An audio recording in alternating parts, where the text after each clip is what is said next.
On October 26, 1991, hunters discovered a female's body in a wooded area not far from the Pennsylvania border along Interstate 80 in Knowlton Township, New Jersey. Her death was ruled a homicide, but there were no gunshot wounds or significant traumatic injuries to the body, and a cause of death could not be determined. After not being able to identify her, she became known as the Tiger Lady because of a large Bengal tiger tattoo on her left calf. Her case initially sparked national attention, and tips that fell flat actually helped capture serial killer Joel Rifkin, but she remained unidentified. In 2020, DNA was extracted from a small piece of one of the bones, and the DNA profile generated was uploaded to 2 public genealogy databases. Bode Technology was able to identify several family members and create a family tree dating back to her grandparents, Ernest Baker, who died in 1993, and Nina Brownwell, who died in 1986. That led police in July 2021 to an uncle named Desi Baker in Pennsylvania, who was able to identify her as his missing niece. After all these years, they were finally able to determine that Tiger Lady's remains belonged to Wendy Louise Baker of Coatesville, Pennsylvania. She was raised by her stepmother from age 4 until she was 15, and her father, Bruce Baker, would die in 2017. Her mother, Mary Wagner, would also pass away in 1999. She had a huge extended family consisting of 16 aunts and uncles on her dad's side alone. Detectives were able to obtain Bruce Baker's DNA from the Pennsylvania State Police. Researchers with the University of North Texas Center for Human Identification were then able to compare the DNA of Bruce Baker to the previously generated profile for Tiger Lady, confirming Bruce Baker was the father, further confirming the identity of the remains as Wendy Baker. Both her cousin Cindy Baker and Uncle Desi Baker, also of Coatesville, thanked investigators for never giving up on the case and bringing some closure to the family. Desi Baker said he had believed his niece was living in Ohio until investigators relayed the identification of the remains to the family in July. Her uncle said no one thought she was dead, and the family was shocked to find out that she had been killed at the age of 16. Cindy Baker had this to say about her cousin. "I don't want to say a lost soul, but she seemed like she was kind of bounced here, bounced there, you know. She also lived in California and Florida, but she was last seen alive in Pennsylvania." Now police are collecting more tips to track down who killed her. Her family and police are asking anyone that knows any information about Wendy to come forward. It is still unknown how she died, but 30 years later, Wendy Baker got her name back and will soon have a proper headstone.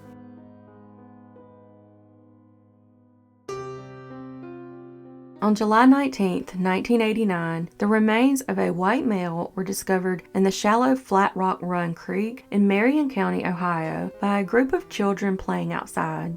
The body was decomposed and fully clothed and entangled in brush near the creek bank behind a home on Harding Highway East. His death was determined to possibly be caused by suffocation and from either a gunshot or possibly a bow and arrow to his neck.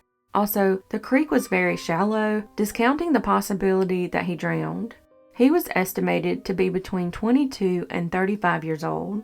Investigators believe that he was not from the area, as he did not match any missing persons reports and no tips came in after he was found. In 2017, an Ohio BCI agent carved an updated composite sculpture of the victim using 3D scans and a 3D printer to recreate a more accurate skull shape. She also ran DNA through BCI databases, but it was not sufficient to find a match. He became known as Marion County, Ohio John Doe, or just Luther. The DNA Doe Project began assisting with the Doe's identification in 2019. Tissue samples were sent to DNA Solutions, and additional extraction was performed at the International Commission on Missing Persons in the Netherlands. It was ascertained that the decedent had Eastern European ancestry, and a family with a missing relative was identified by mid-October 2020. Eventually, a possible brother was contacted for a DNA test and a match was made. The man's identity was revealed as 34-year-old John C. Kraicinski. He was last seen in 1989 at his father's home on Cherry Street in Galion, Ohio. John suffered from a mental illness and had a habit of disappearing for months at a time. He once called his family from Michigan asking for a ride back to the state. He wasn't reported missing as his family assumed that he had started a new life elsewhere. Police believe John was killed shortly after he left home, and his remains were found the same month he disappeared. A coroner ruled the death a homicide, pointing to the evidence of suffocation and the wound on his neck. Surprisingly, his body was found only about 8 miles from where he was last seen, at his father's home, yet it took 33 years to identify him. After contacting the family, they were able to arrange a burial for him and provide him with a proper headstone. He is survived by a brother and sister, and his death remains open and active as a homicide investigation.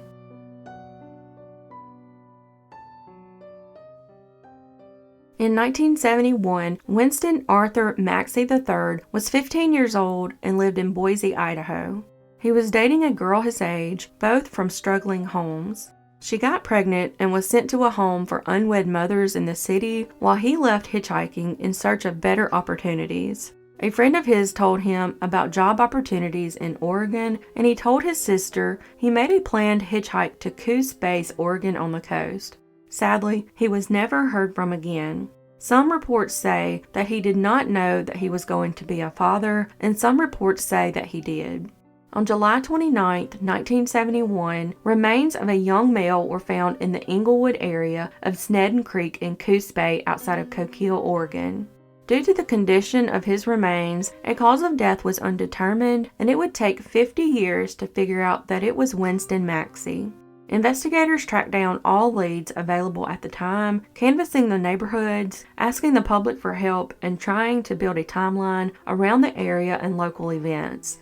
Due to the limited technology and the condition of the deceased, the state medical examiner was unable to determine the identity nor the cause of death, and he became known as the Coquille John Doe. He was buried in a local cemetery and listed as an unidentified male juvenile. Their daughter, named Lori, was adopted by loving parents and grew up in Idaho. At the age of 17, she began saving money for a senior trip to Europe. Instead, she decided to hire a private investigator when she turned 18 to locate her biological parents. After learning of her biological parents' names, she contacted her biological mother, Kay, and learned her father's name, which had not been included on the birth certificate, Winston Arthur Maxey III. She and her mother made arrangements to meet in Boise. In 1988, she spent Christmas with her birth family and tried to build a relationship with them. Strangely, she says his family never seemed to want her to find him and would discourage her from it, and even got her birth mom, Kay, involved in the discouragement. The one that took to her the most was her birth dad's father, her grandfather, and they stayed in touch until he passed away. In 2016, Lori set up a Facebook page, Where in the World is Winston Maxey? She also filed an official missing persons report and began working with local law enforcement officials. In 2017, his body was exhumed to obtain a DNA sample, with technology having advanced significantly in the decades after his death.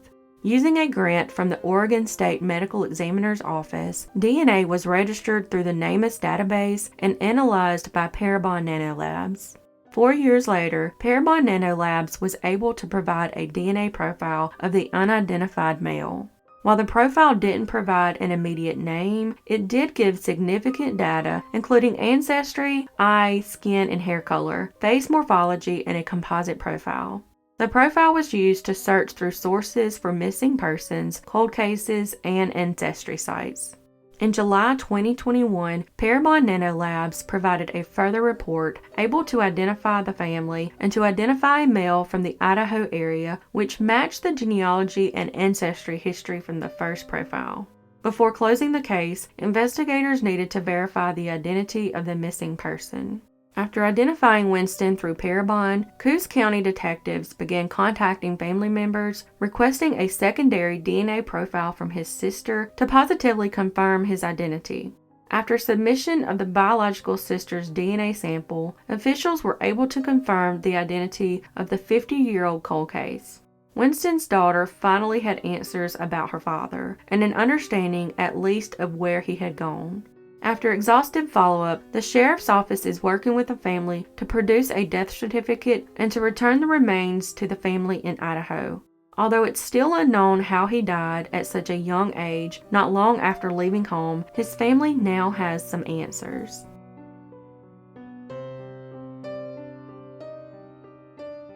On August 16, 2019, excavators unearthed a pine box on a real estate development site on Rosewood Trail in Hudson, Summit County, Ohio. The box contained partially fossilized skeletal human remains that became known as Hudson John Doe 2019. An examination indicated the remains belonged to a white male 40 to 70 years old and that he had been buried for at least 50 to 75 years, perhaps much longer. According to Dr. Lisa Kohler, Summit County Medical Examiner, the area is not a cemetery, but there are reports that people were buried on the property in the mid-1800s but could find no records indicating who the deceased might be. Bone samples were sent for DNA extraction and sequencing in February 2020, and in early January 2021, genealogy research began. Genealogists found multiple DNA matches that led back to branches of the Bunts family. One of these was his third great-granddaughter. This type of relationship falls outside of the range that genetic genealogists normally see in their work. However, the amount of DNA she shares with him is within the range of what one might expect for this relationship. On November 15, 2021, the DNA Doe Project, in conjunction with the police department, announced the identification belonged to Richard Bunce. These are the oldest remains that the DNA Doe Project volunteer genealogists have identified to date using investigative genetic genealogy. It was determined that Richard was born in 1793 in New York. He most likely lived on the property where his remains were discovered, and researchers believe he died around 1852, close to 60 years old. In the 1850 census, Richard is listed as living with his wife Catherine and 9 of their children.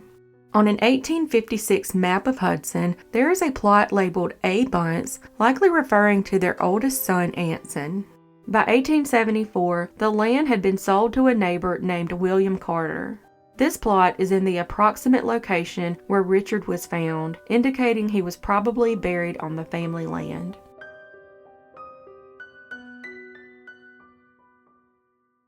On September 14, 1977, about 4:30 a.m. in Wisconsin, a Waukesha County Sheriff deputy was parked alongside Interstate 94 when a car flew past him. When the deputy caught up to the 1962 Pontiac to pull it over, the driver exited onto Gulf Road and attempted to evade the deputy at a high rate of speed in dense fog. As the deputy approached the intersection of Gulf Road and Highway SS, he noticed tire tracks going off the road. Upon following the tracks, he would find the Pontiac overturned in a field south of Pewaukee Lake near the southeast corner of what was then known as Tumblebrook Country Club. The driver had been ejected from the car and died. The incident occurred 7.5 miles east of Delafield, Wisconsin, but investigators discovered the vehicle had actually been stolen from Gurnee, Illinois. The autopsy determined the deceased to be a white male between 20 and 30 years old with brown hair cut military style. While searching the car, they found a lighter that read "To John, Love Laurie" and the name Scott on an envelope containing unidentified pills. Investigators were able to eliminate the vehicle's actual owner. However, they could not determine if the name on the items was the deceased man's actual name, an alias, or something completely unrelated to him. When his identity could not be determined and fingerprints led them nowhere, he became known as the Delafield John Doe. His body was exhumed in 2015 to collect DNA samples. In October 2019, Deputy Medical Examiner Catherine Doherty brought the case to the DNA Doe Project.